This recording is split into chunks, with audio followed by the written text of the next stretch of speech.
So, 150 million, okay?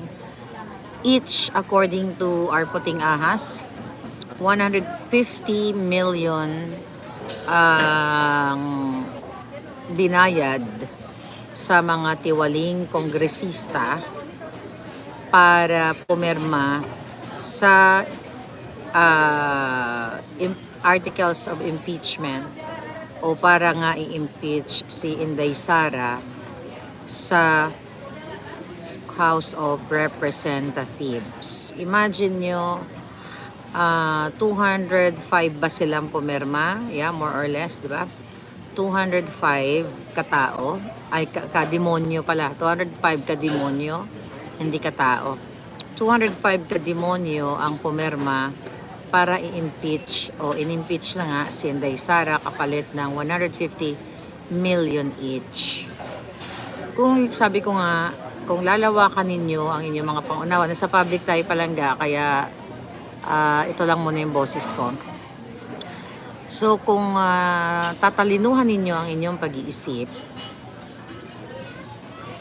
ang ini-impeach nila, ang amount involved ay 125 million. Nakita nyo 125 million ang kanilang ibinibintang kay Vice President Inday Sara para kasakatarungan, para bigyan daw ng katarungan, ng hustisya ang mamamayang Pilipino. Pero napakabobo naman yata ng Pilipino sa mathematics kung papayagan magwagi itong mga hinayupak na ito. Imagine ninyo, duffels, and duffels of bags, mga palangga. According to our puting ahas, to our source, at nagkalat naman na yan lang ngayon sa social media, ang pinamigay, cold cash, galing sa kaban ng bayan.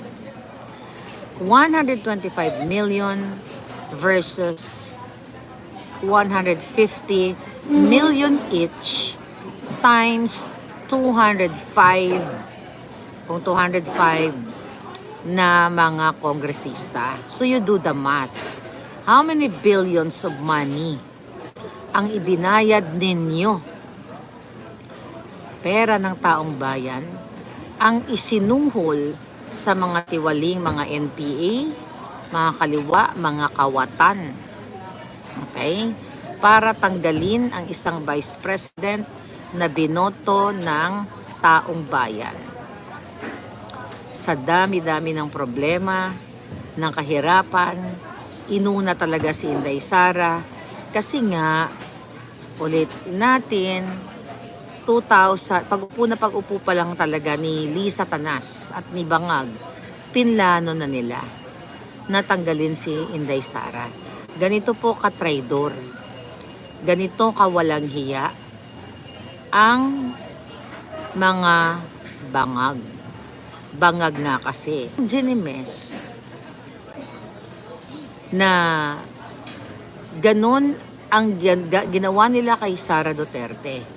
Well, okay lang sana kung talagang si Sara ay nagnakaw ng limpak-limpak na salapi. Kaso walang ninakaw yung tao. At live ako bakla. Okay? Ano ba tayo? 2:40. It was like 10 minutes. Okay? So, walang ninakaw yung tao. Pero itong binayad nga sa kanila, 150 million each. Tapos, ang ginawa pa, mga kababayan, by the way, yung mga hindi pumirma,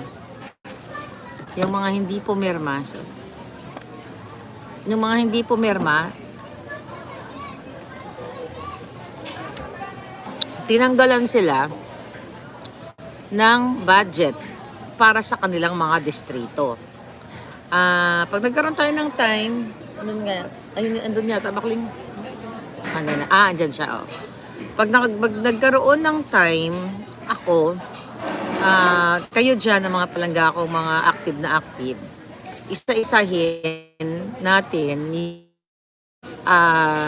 hayop na yan. yung mga pumirma at hindi pumirma.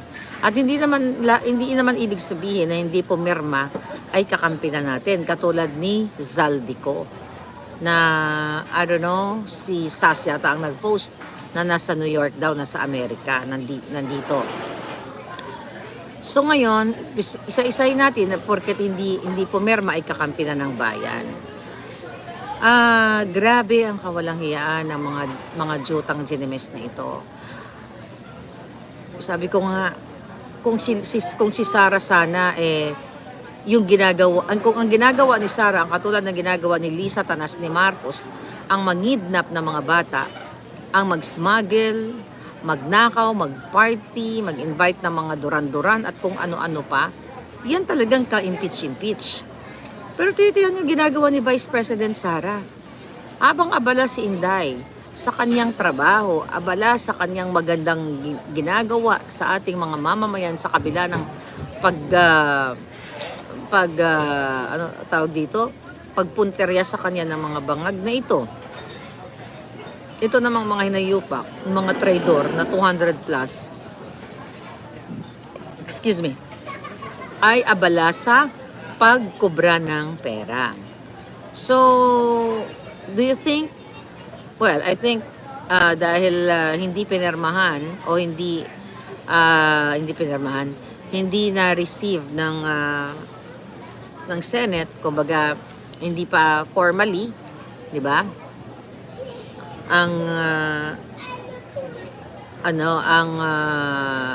articles of impeachment at sa June pa daw ito sisimula ng hearing. Pero sabi ko nga, mga palangga, alam ko yung iba sa inyo nalulungkot. Ako din naman nalulungkot eh. Okay, nalungkot din ako, pero konting kembot na lang to. Malay nyo. 'Di ba? Kasi sa ginagawa nila, malay nyo, may biglang magpakdol sa ulo ni Bangag. Malay mo, may biglang, hindi nyo masabi ang panahon. Hindi nyo masabi ang pagkakataon. Kasi hindi nyo hawak lahat ng mga bangag.